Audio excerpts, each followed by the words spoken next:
Let everybody pile in here for a second as we start the webinar. Make sure everybody's all connected and up and running, and then we'll get to talking about HIPAA and all the fun things that is HIPAA, which is really none of the fun things. Unless you love compliance, then it's fun. I find most people don't love compliance. They just do it because they have to. And so I think that's why everybody's here probably today. We'll talk through that and kind of get into the HIPAA stuff. And so I'm going to share my screen here. I even IT guys have problems. So this little bit ago we had a power outage and my desktop won't turn on. So I'm working off my laptop, but that stuff just happens sometimes, and you got to roll with the punches. So I'm gonna share this and get to rolling on this here and get going as we can talk. So everybody see that screen? Is that showing up, Chloe and Beau? Nope. There it is. Is it in now? Okay. It is now. All right. So what we're going to talk about is the new security rule. So I mean, this says 2025, right? But as with the government, everything is slow. We're in 2026, and real enforcement is actually in 2027 when you need to be compliant. So we have those timelines here in a little bit. But we're just going to talk about the security rule, how it's changing, and when it was last updated. You could see it was, the major overhaul was in 2013. In May, they're finalizing out some things, that sort of stuff that's coming through and getting some stuff handed down. And most people are interested because if you're dealing with any kind of EPHI, medical information, anything else, you end up falling into the HIPAA rule. And these are going to change, and they're going to make for pretty big changes overall. I think they're going to be a lot of enforcement that's going to come with it. Everybody's tired of getting their data stolen, and it's not by the tens, it's by the tens of millions. And people are just frustrated at it, and the governments are all responding. The other thing I would say is maybe you deal a little bit with HIPAA, or you might know other people.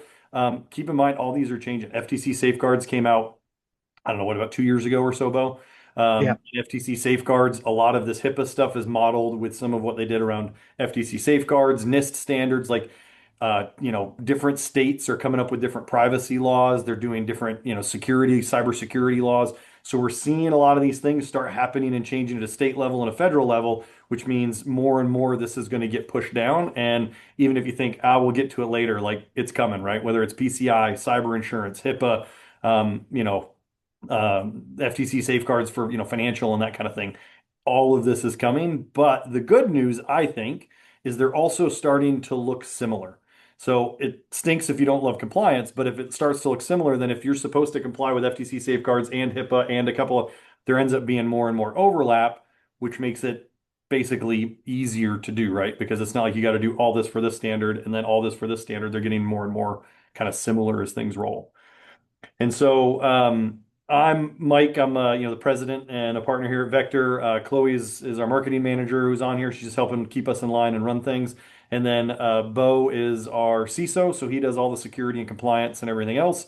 So if we're helping you with it, he's the guy, and that you're going to end up interfacing with a whole lot, as well as you kind of work through all these things. And he's just our expert in it. So what we're hoping to do.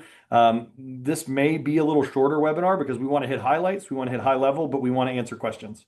So as you guys, as we're coming along, put questions in the chat. We'll stop kind of slide to slide if there are questions and try to answer them and bring them up. Make sure that we're answering those as we go because really that's what a lot of this stuff is. And then we're going to hit high level so you can see the things that are coming. But it's not like HIPAA's new, right? I mean, I think HIPAA's HIPAA. What's changing is the things you used to be able to kind of explain away you can't. Some new things are required, but they're not like crazy new things. Stuff like security audits that you probably were already doing that are now more required, or you have to do pen tests or vulnerability scans a couple times a year, things like that. So we'll get into those as we roll.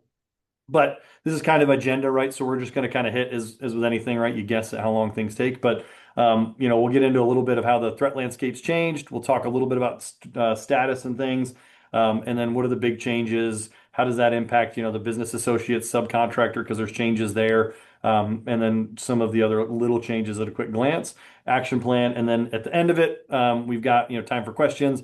We've got a form, a link to a form you guys can go fill out if you're interested in us maybe doing a HIPAA or a security audit, help and see where you stand and what might need to change.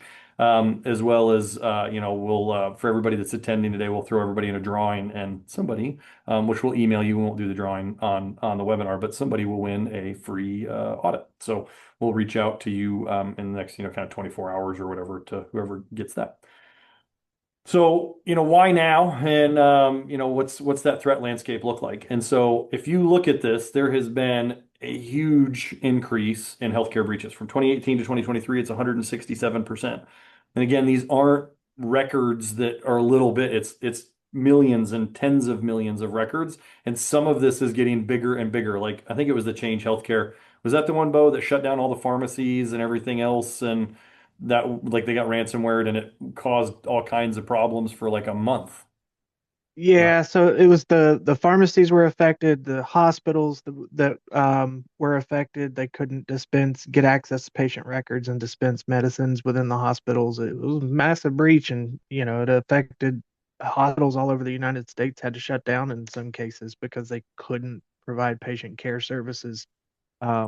190 million plus patients were affected across the United States, Yeah. and And that was over 6 months. it was, and some of the stories we heard, and I don't know how many did go out of business. I don't know if they track that, but like there were a lot of people because they couldn't see people. They actually started having problems in their practices because they couldn't get reimbursements when all of it was down. They couldn't submit some of the information they needed back into. And so there were doctors' offices getting bridge loans and other things trying to, roll things over, waiting for stuff to come up to resubmit everything into insurance because they couldn't. And they wanted to see patients because they didn't want to lose them. And like it created a lot of havoc through the industry. And I think a lot of people just didn't see the backside of that, right? And so these kinds of things are getting bigger and bigger.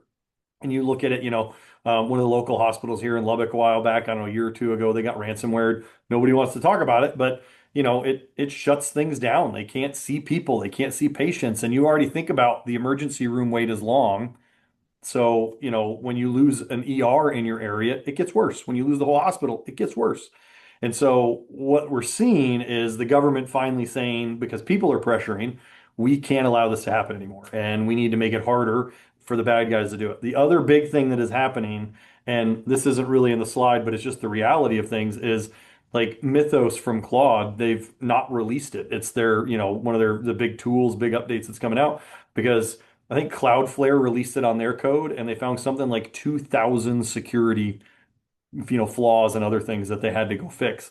So as AI starts to get better and better and better, they're using it now. They've found a couple, not a lot, but a couple instances of AI start to finish actually pulling off security, hacking and things like that. And so you'll see more of AI doing it. You'll see bad guy security researchers, hackers, doing things where they're going to be looking at code and trying to pull out other stuff. And so breaches will go up, especially if security doesn't keep up. And so a lot of this regulation is how do we keep up with that security and make sure that we are pushing along. And so the other big thing here, I think, to point out is healthcare is the most targeted sector for ransomware. By far and away, it is the most, and that includes everybody in the chain. I always use the Target story because it's easy and people understand it. But when Target got breached and it was their credit card system got breached, that started with an HVAC company.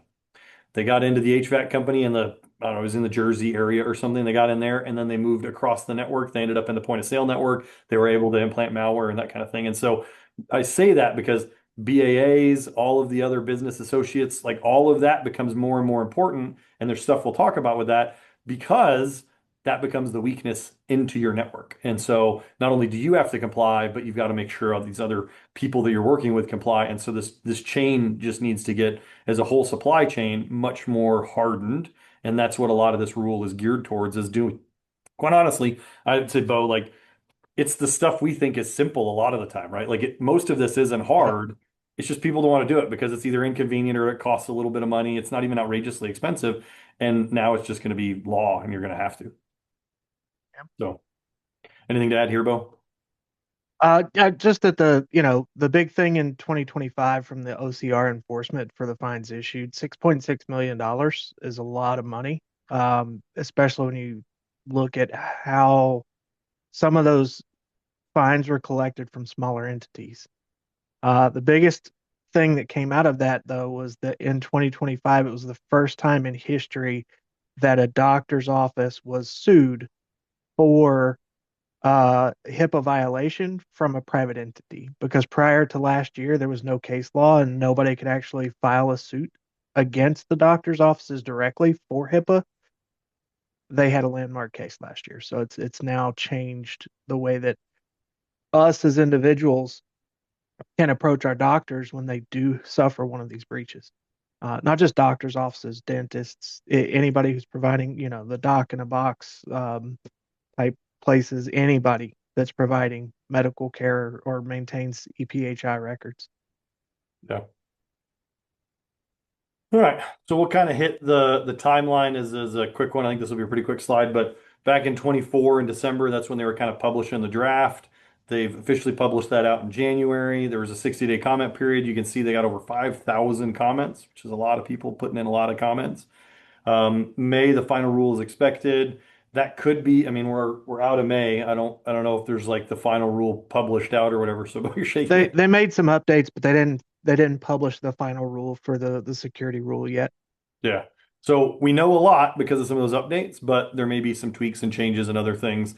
And as those yellow dots there, the administration might delay some of these things. We don't know. We can't control it, right? And so, but the biggest thing I would say is that last bullet point is there's going to be a 180-day, once that rule is effective, there's a 180-day window to be compliant. And so what it's not going to hurt is to start working on compliance today, right? What's this week or maybe next month or whatever, like, but in a fairly short order, you probably want to start looking at these things because it is gonna, you don't want it to creep up on you and all of a sudden it's like, I gotta go be compliant. And it takes time, right? For us to roll out two-factor at a reasonably sized company takes a few weeks because you got to get buy-in, you got to get people trained, you got to, there's all these things that have to happen. And so this, in a lot of cases, isn't something you can just go, we did it, right? It took us a week and we rolled out some tools and we're good. A lot of this takes some time to get employee buy-in, change policies, whatever might need to be done to make sure that you're actually in a compliant state, as we start rolling out past that 180-day window and moving through things. So some of the really big changes is the end of addressable safeguards. And so you can see kind of current versus proposed. It used to be required versus addressable and addressable with things that you can kind of explain away but implement or document an equivalent alternative. You can't do that stuff anymore, right? The cost and the risk can't justify not implementing. Roughly half of the specs were addressable, and they were widely used on MFA, encryption, access controls, the stuff that keeps hackers out, right? And a lot of people would say it's too expensive or we can't do it for these reasons or whatever. And those are all like, nope, sorry, they're required. Now, what we don't know, and Beau has an example of this as well, but like one of the examples I use in terms of addressable or things sometimes with cost that you could talk around, and we assume that they'll probably let you have a couple of exceptions, maybe, but we don't know, and it's going to be this final rule published is like the example I always use, there was a dentist and he had an old computer. This was years ago. So when I say Windows XP, don't think it was like, last year. But he had a Windows XP computer, and XP obviously has not had Windows support or anything else. So from a HIPAA perspective, I can't do security updates. I can't protect it. It's got known vulnerabilities, like all of these issues because it's a Windows XP system.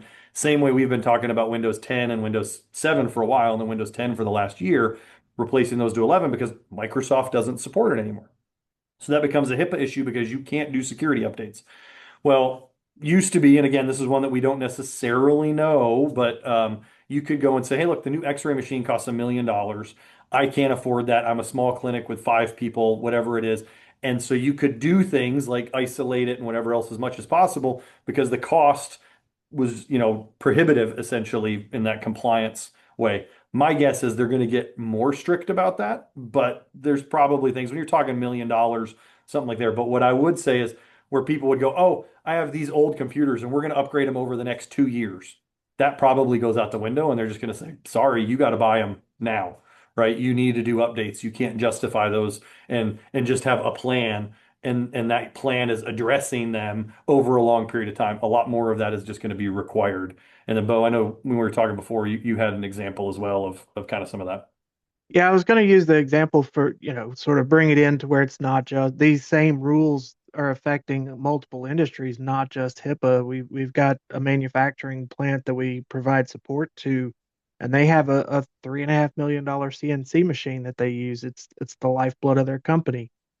It's running on an old operating system. The only computer that can interface with it is an old operating system running Windows XP. I think it's actually running Windows 7 on that one. And it can't be upgraded because the company that made the machine doesn't exist anymore. So the supplier is gone, And that's a lot of money to reinvest for a machine that still works perfectly fine. So, one of the things we were able to do is go in and look at the rules and find a way to keep it in place, maintain the budget for the company without them having to go and buy a whole new machine to get just one new computer upgraded and still make them compliant. So there are ways to meet these things that don't necessarily mean that it's just a matter of going and spending more money to fix that problem.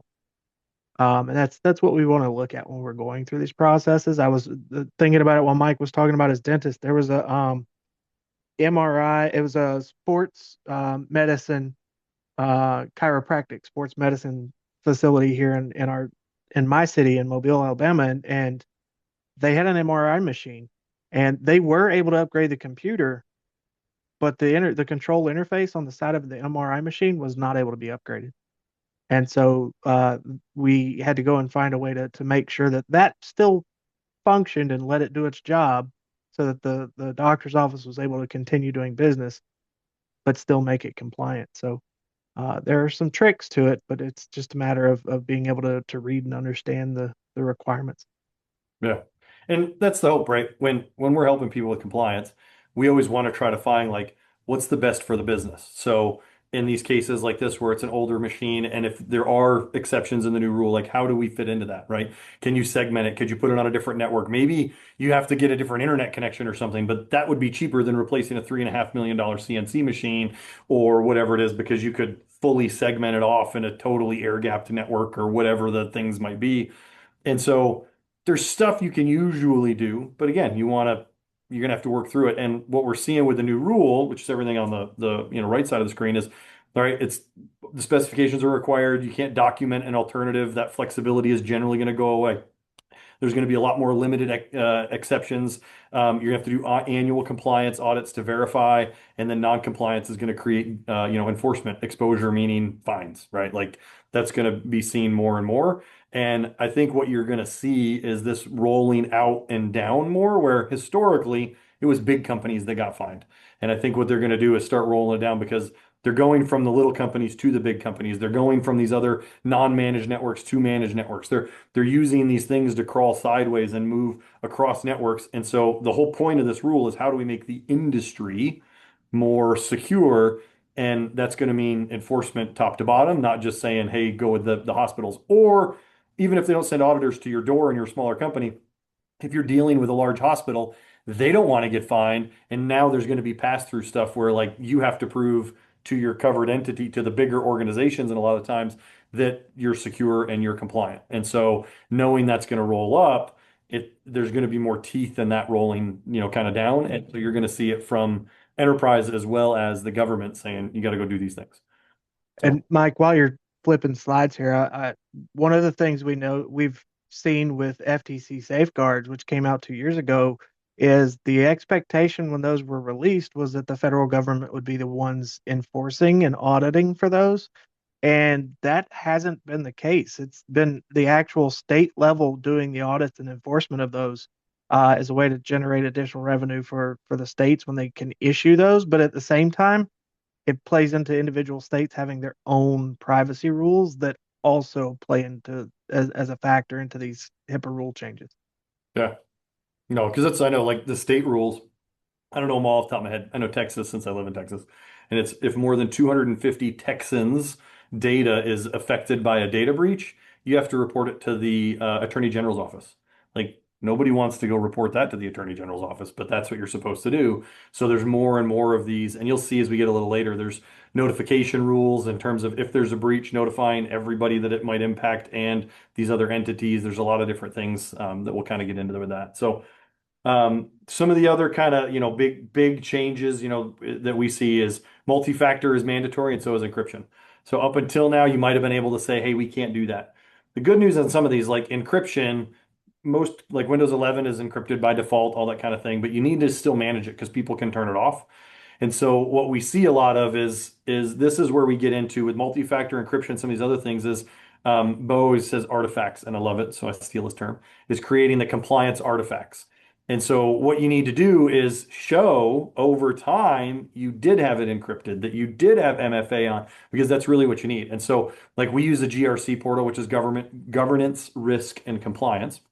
And we can run these reports, weekly, monthly, quarterly, whatever is required. And you're putting them in there so you can go prove that you had these things done. And then if you run a scan, let's say, and some computers aren't encrypted, you can go fix them and remediate and then rerun the scans and document how you fixed it. And these portals give you a significantly easier way to control and track all of that so that when an auditor shows up, you can create a ton of reports that show that you're compliant with all these things. And so that's one of the big reasons why working with somebody that can help do compliance is you can get access to these portals and other things. We got a bunch of policies that we've got canned that we can help you with, those sorts of things. But what we're seeing in those rules specifically is like on the multi-factor, it's going to be required for all systems that are accessing patient information. So whether that's at the Windows level or at the, say you're using Epic or one of the other softwares at that level of logging in there, but you're going to have two-factor. And again, multi-factor could be, like Duo or an authenticator app on your phone. It could be a code, but even Microsoft, they've moved away. They won't send text codes because it's too easy to spoof.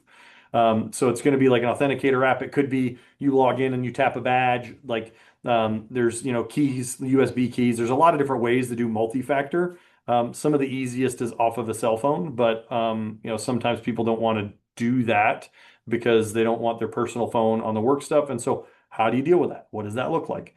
But you're not going to be able to opt out of MFA, that kind of thing. It's not an addressable. It's going to be a requirement. It's going to be the workforce and the business associates. So this is where you start getting into not only do you have to do yours, but anybody that might be touching that data, that system, those BAs that you have, they're going to have multi-factor as well. As we talked about earlier, 100-day, 80-day implementation window, and then you're going to be required to annually verify that vendors, BAs, business associates, those kinds of people have that turned on. And so again, even if you're the BA in this case, right? You're the business associate.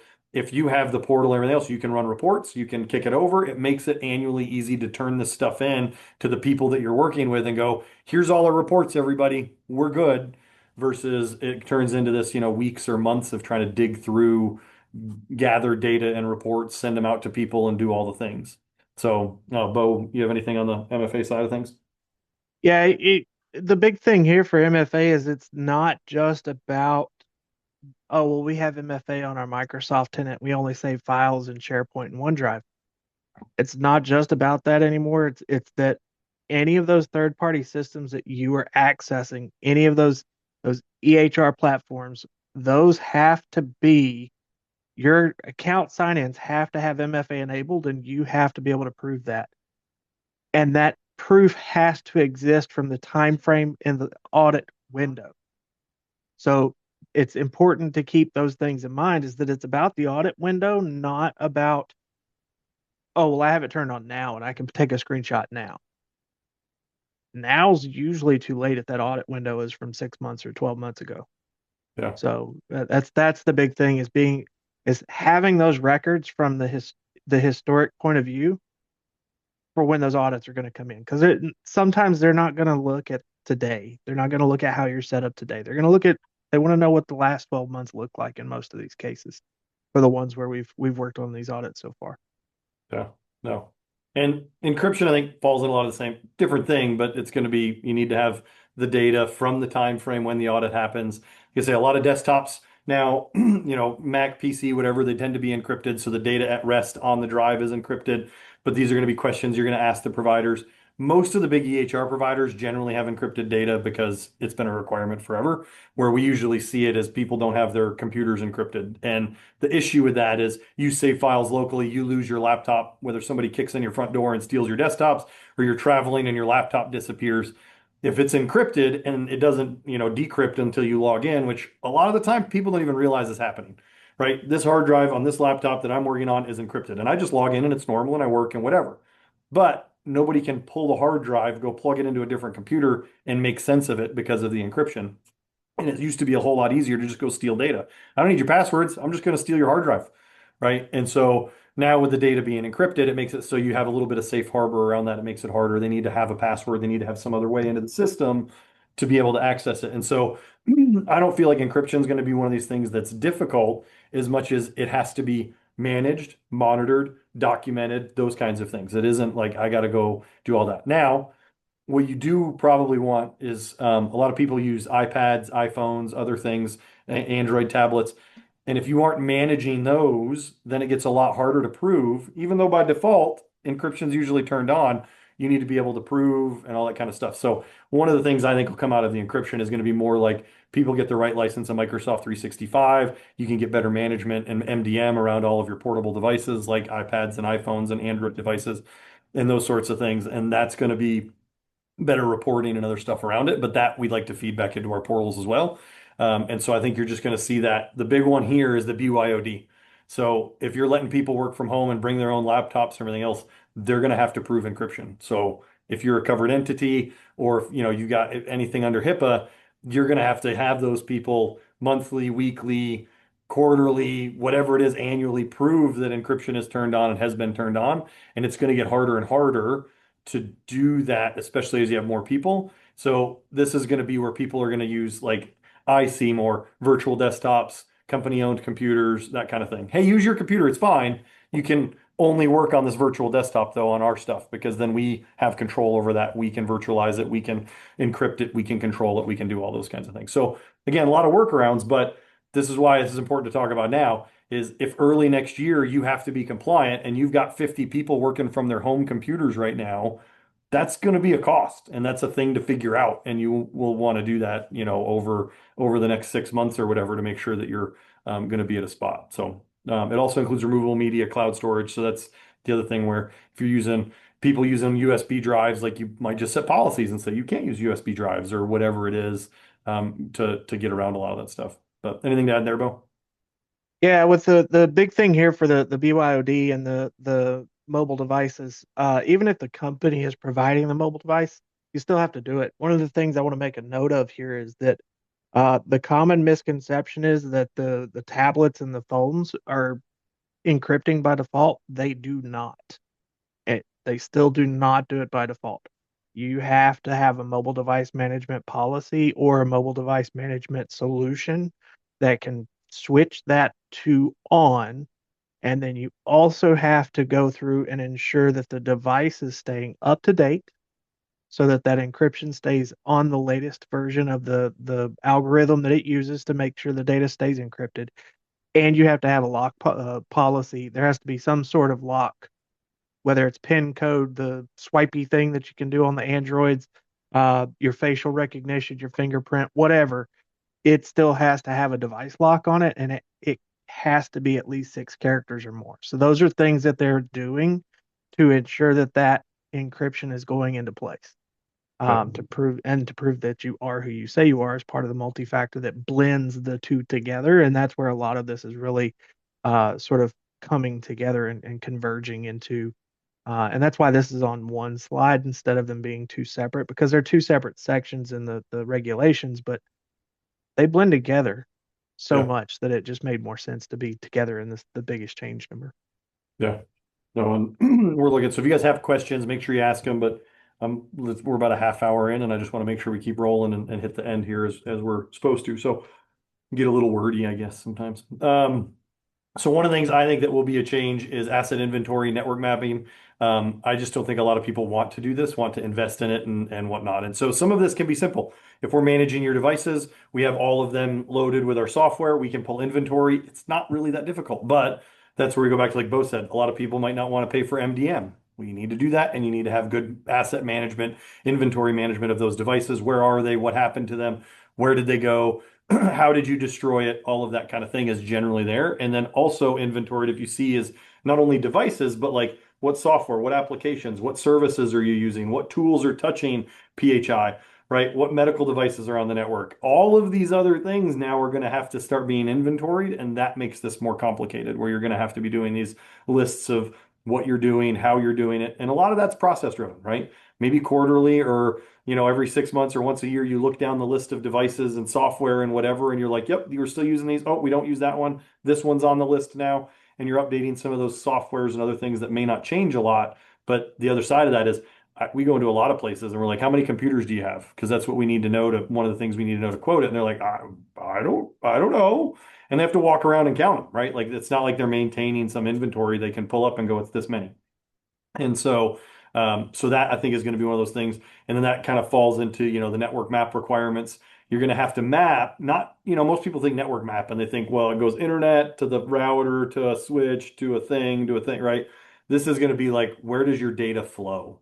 How does your data flow? So it goes from this computer to this application to this scanner to this, what, like, how does the data move? And you're going to have to map those things out. So it's not necessarily mapping out the network. It's really mapping out how everything moves around the network. How does data flow? How does communication happen? Where does it live and exist? Is it encrypted when it's there?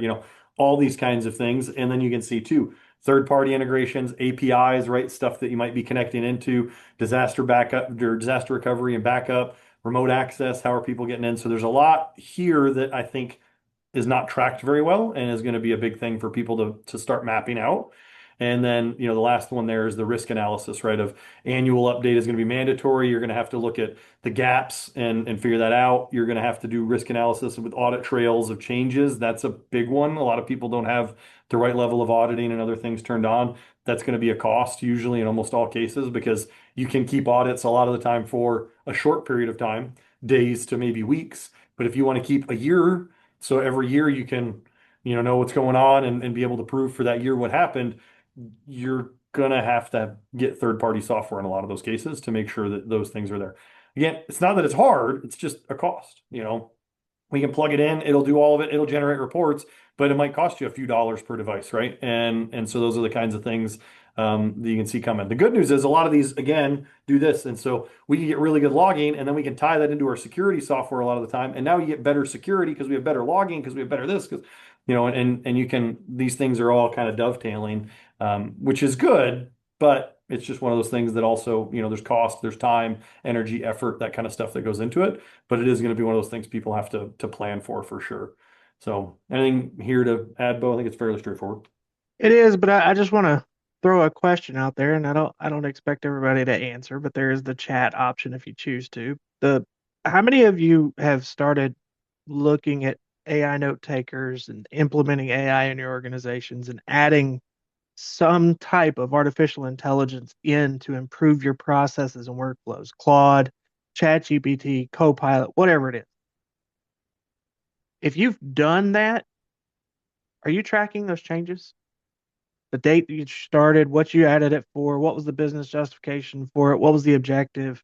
Was there an approval process? Did one person make the decision and put in a request and it went to their manager and the manager reviewed it and approved it and then the IT department implemented it? If you're not doing that currently, you might want to start and sooner rather than later. Because if you're not, that is a requirement that those changes have a clear authorization process, and the approver and the requester and the implementer usually can't be the same person. They all have to be three different individuals, and the approver has to be someone that has decision making authority within the organization. And that person has to be named in those documents, in those policies for what that change management process is, because the requirements are dictating that there be someone listed as the accountable person. Yeah. Which you want to make sure you're the right accountable person because if you aren't doing these things and you're the accountable person, that's bad. Like we're already seeing where, and Bo always hates these stories, but where like CISOs and security officers and other people are getting named in lawsuits because they were the ones that were supposed to be in charge of this. So if you're the compliance person or the security person and this fell under you, then these breaches happen. The lawyers are starting to go, hey, we're suing the company and the dude that was supposed to be in charge of it. So you just want to make sure if that's going to be your name, you want to do this. This is where we go back to having GRC portals and policies and stuff because you don't want to go, I hope, I think. You want to know, hey, I can go and look at the portal. We've covered these things. We're good. We're doing what we're supposed to be. And monthly, quarterly, whatever it is, we're running reports and audits to prove this stuff. And that's really where a lot of this compliance drives. And that's where it's helpful to have people like us to come in and help do that. So. Business associate changes. So there's going to be annual written confirmation, right? So BAs are going to have to annually confirm that their technical safeguards are in place. You can't just assume because right now I know a lot of people are like, I got a BAA with somebody, they must be good, right? It said they had to do the things. You're going to have to get them to verify. And what I would say is if I'm in your shoes and I'm getting BAs to do it, like, hey, can you send me the reports, right? Like, yes, you could just send me a letter that says that we comply, but you're going to want to start asking for reports because you need to make sure as well if that's the thing, poop flows downhill, right? And so you just want to make sure, and it's going to be the same, I would imagine, is you're going to be working with other entities and they're going to say, are you compliant? And how much better are you going to look when you can give them reports and you can give them the data and you can give them all the things that they need to show that you are complying with technical safeguards. As I mentioned earlier, there's that 24-hour notice. So if you had to activate a backup, right, a contingency, a backup disaster recovery, some incident response plan, you're supposed to notify covered entities within 24 hours, which is a big one. An hour access termination. So that one, I think a lot of HR people are generally on top of, but sometimes we don't get notified and we're in charge of accounts. And they're like, oh yeah, we fired that guy 3 days ago. You're going to have an hour window to do that to ensure that people can't go be bad actors and they can't go do bad stuff. So some of these, again, not hard. It's just going to have to get built into HR policies and other things, which basically means when you get hauled into the office to get fired, somebody's cutting your access while you're in there, right? Like those kinds of things. And a lot of people do that, but not everybody.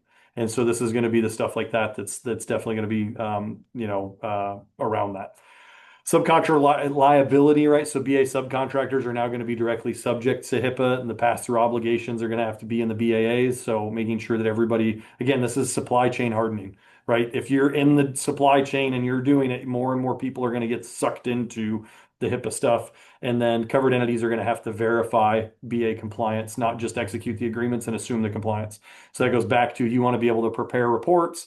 So if you have all these covered entities that you're working with, and you're having to constantly present them things and go do things that can be massively time consuming, or you can do compliance in a portal like a GRC portal, and you'll be able to run those reports significantly easier and go, here's your reports, here's your reports. And so these are going to be the things I think that if you do it right, it makes life easier, a little bit of a cost, but there's going to be a huge labor cost on the other side of it if you work with quite a few different covered entities and you're going to have to be providing them annually with all this information. You could be generating a ton of reports every year, depending on who you are and what your business is. And then the last thing on here too is I think most people want to do something like this, but they aren't going to have they don't maybe have a dedicated plan to it of a 72-hour recovery time. Again, we're talking about patients, patient information. If your dentist can't drill your tooth, it's probably not as big a deal. But a lot of HIPAA is because the hospital just lost access and they can't do x-rays and whatever, and you're having a stroke and the radiologist can't look at your brain scans because ransomware hit. People die, right? Like there's a reality of that if they can't get care, if they can't get prescriptions, if they can't do these things for an extended period of time, that causes real health consequences and real public consequences. And so one of these requirements is going to be a 72-hour restoration where you're just going to you got to have a plan of how do you get back to operations within 72 hours. And again, we do this kind of stuff a lot. It's not always difficult, depends on the size and complexity. It's just that's an expense, right? Like there's tools and devices out there we use that's like a whole other recovery appliance. It backs up all your servers. It can virtualize everything on it. It's air gapped and ransomware can't necessarily usually screw with it, right? But all those things, but those cost more money than kind of traditional backups. And traditional backups are good and they can be okay, but if you have to restore in 72 hours, you might need to spend money on stuff like disaster recovery appliances. So these are the things, again, to start having these conversations because if you wait, then these are going to be harder to get. I mean, you look at data centers right now, right? Data centers are eating up RAM and storage and all the other stuff. Well, what do you think a disaster recovery appliance is? It's a server. And as those get more expensive because data centers are chewing up for AI, disaster recovery appliances are going to get more expensive. Like all of this is going to snowball where it's not going to be something where I don't think, anyways, waiting is going to help you. It's just going to get more expensive over time because cloud storage takes hard drives, local storage takes hard drives, and the data centers want all the hard drives. So, anything to add here, Beau? Yeah, the big thing here is if you are a business associate, you're going to be required to go through all of this stuff and reissue new business associate agreements with your covered entities. If you're a covered entity, you're going to be required to go get all new BAAs from all of your business from your third party providers because none of the existing BAAs currently cover this in the required fashion that the government's now saying we have to do. So the BAAs are going to be completely rewritten and have to be re-signed within that 180-day window of getting these once this is published and we know what the final rules are. So just go ahead and start preparing for that now because this is a process. And one of the big requirements is that you have to test your disaster recovery and contingency plans twice a year, biannually. You have to do it at least twice a year, and they're recommending that you do it quarterly. Yep. And again, that's because if you do it once a year, it's almost a practice thing, right? Flipping from plan A to plan B takes time, energy, effort. And if one thing is wrong, you might not hit 72 hours, right? So they want people to go through and do it, prove that it's working, prove that you can do it. And then if you do it a couple times a year, you can make that transition a lot smoother and better as you kind of move through all of it. So, this one kind of mandatory annual testing and audits. Like I said, normally you've got to fill out your SRA, that kind of thing once a year, but it's going to be an annual risk analysis with a biannual vulnerability scanning. It's not on here, but like you're going to have to do the disaster recovery testing, those kinds of things, annual pen tests, an annual compliance audit, annual security awareness training. Some of these things like security awareness training, a lot of people have known and done, but you're going to want to document it and make sure you know who passed and what did you do if they didn't, and who didn't take it and why didn't they take it and all of these other things. And so this stuff again is going to become more and more important. I think it's pretty straightforward. So unless Beau, you got something to add, I'm going to kind of pop through. I just think this is the stuff where you're going to have to do it, have to record it, make sure it's pull up, and it's just another thing to make sure you're building into budgets. So one of the things that was noted in the documentation for the final rules is that the biannual vulnerability scanning must also be accompanied by a remediation plan or plan of action and milestones, and those have a clear plan of how you're going to solve the close those vulnerabilities, but it also has to have the tracking of what you actually did to implement to close the vulnerability. And that is something that's never existed before. The annual penetration testing also has to result in a POAM, and the POAM has to exist with the proof that you actually went and solved those problems because you have to have screenshots, you have to have the copies of the documents, you have to go through and actually show with date and time stamps when they were implemented, and that has to be captured for every one of those plans of action items, Yeah. That's the artifacts, right? We were talking earlier the of artifacts. yeah, like, and that's why having a GRC portal, those kinds of things is otherwise you got folders on folders and things like, and it's unwieldy and you can't pull reports and you can't do what you need to. But with a GRC portal, it makes it super easy to go back in and pull these data and reports back out when you need them to show exactly these things. Here's where we did the scan. Here's the attached things of the POAM, and here's what we did to fix it. And you can build all that out in there and make it really easy to track through that. One thing on the annual security training while you're flipping through, Mhm. the language in the actual requirement for that strongly implies that they want that training to be role based.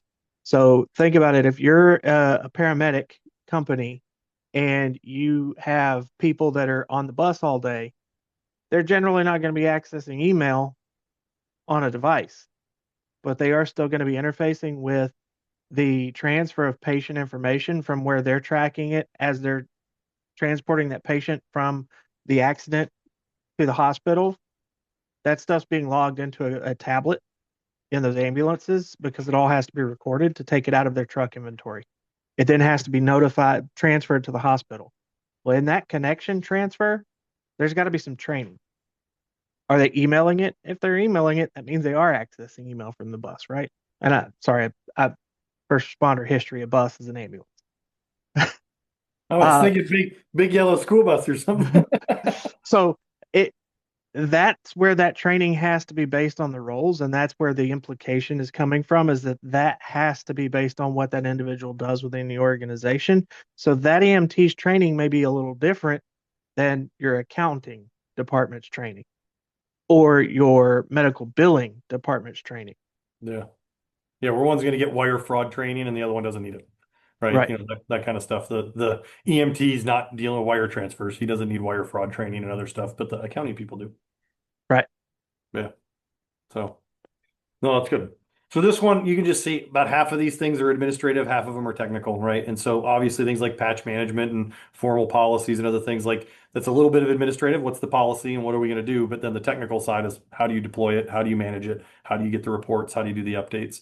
And so as these are going to be requirements and changes that are going on, this is just basically stuff to watch and know that again, I think this to me the biggest highlight out of this is half of HIPAA's stuff is administrative and half is technical, right? There's going to be some of both that has to happen. And so a lot of the time it is as simple as saying, like I always love this one with PCI because it's silly. It's like if I accept credit cards, is there a door or a thing or a lock or a whatever or a counter that physically separates people from the data or whatever it is, right? And so that's just a policy, you know? And so it's those kinds of things that will have to be done, but then you have to follow them. So that's the other thing a lot of the time that'll happen is people will make a policy and then they don't do the technical side of it. And they're like, hey, we want our computers to lock after 5 minutes of inactivity, right? Because it's a hospital and people are walking by. And then nobody builds that rule or enforces that rule or verifies that that rule is working.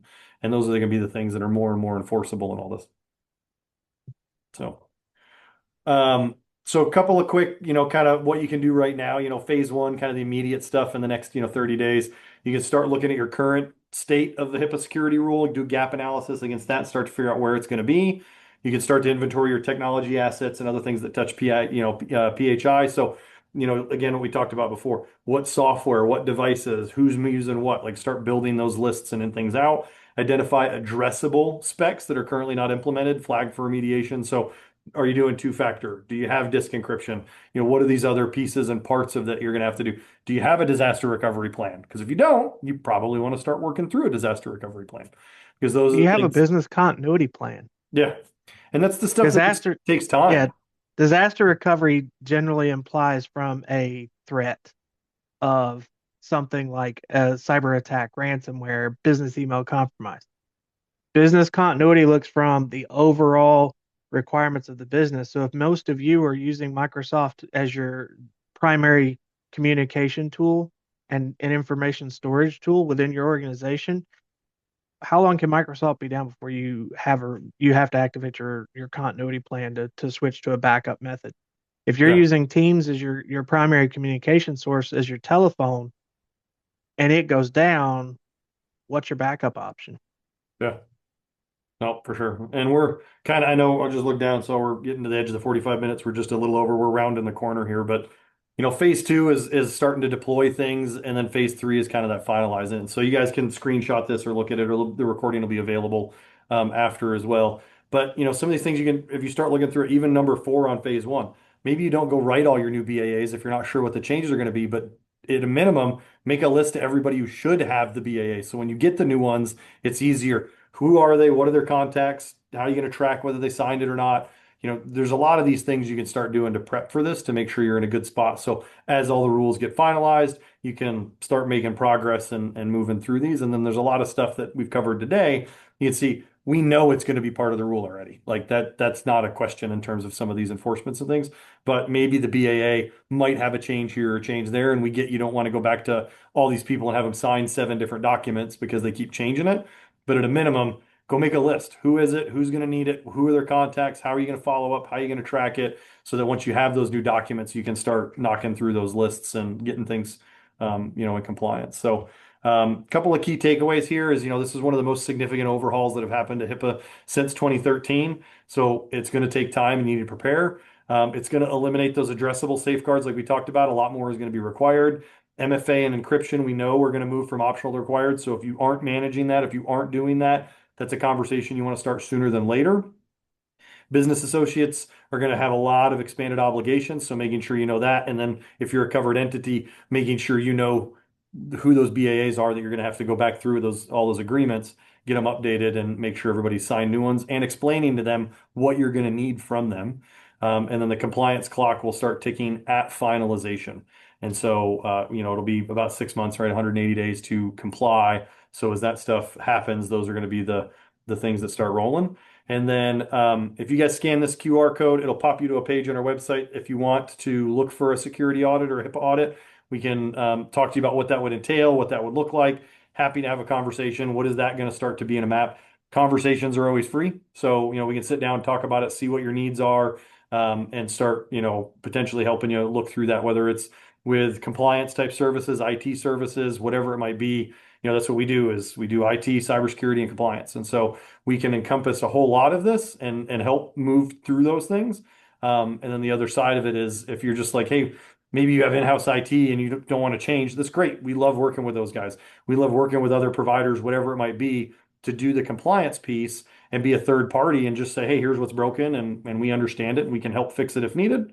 Or in-house IT or your other provider, if you love them, have a great relationship, but they don't do compliance, we can work with those guys as well. So our goal is really just to help people, you guys that are looking for the HIPAA stuff, how do we help you move through this journey in the way that's best for you and your business? So, yeah.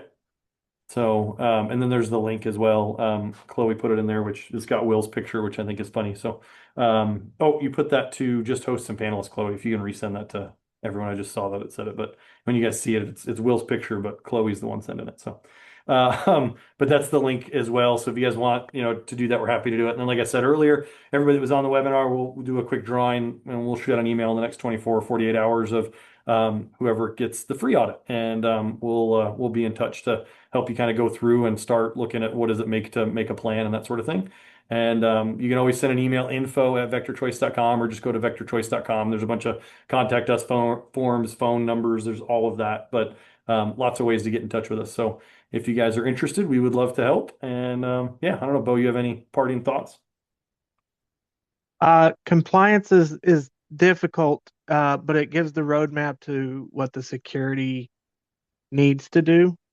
So keep that in mind when you're trying to meet these compliance requirements. The security department's not always trying to be a pain in the butt to make business hard.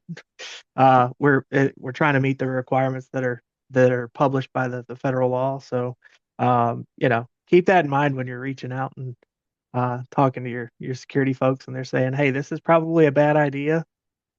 We can find another way, but this is probably a bad idea." That's why we're saying this is because these requirements are federal law. It's not something we're making up out of thin air. Yeah, for sure. All right. Well, we appreciate everybody hopping on today. And like I said, the recording will be available. So if you want to pass this around, other people, or if you're like, hey, I got to get this to the BAAs that maybe you're going to report up and you think this is a good intro, feel free to send it around and hit anybody else that you think might need it. And we'd love to talk to anybody that needs help with HIPAA or any other compliance. Appreciate All right. everybody. Thanks, everybody.